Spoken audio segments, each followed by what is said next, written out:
Tunku Ismail akhirnya dedah penipu sebenar ke FIFA yang telah membuat dokumen palsu 7 pemain warisan.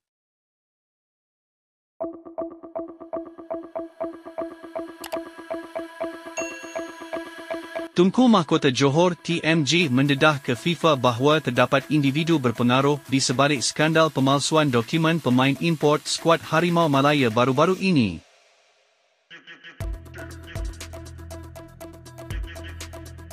Kontroversi itu timbul selepas pihak berkuasa bola sepak Vietnam meragui asal-usul 7 pemain import dalam skuad kebangsaan.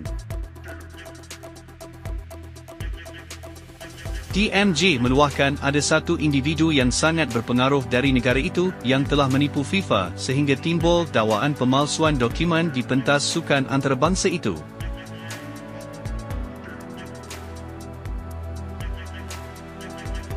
Jadi ada seseorang yang begitu berkuasa sehingga boleh melakukan kesalahan dan terlepas begitu sahaja.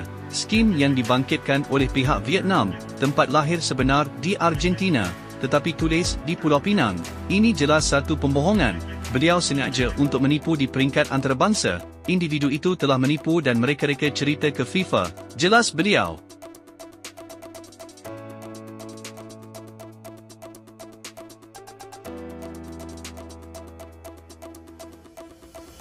TMJ mahu meyakinkan ke peminat bahawa FAM mempunyai segala bukti yang sahih untuk menang lawan FIFA.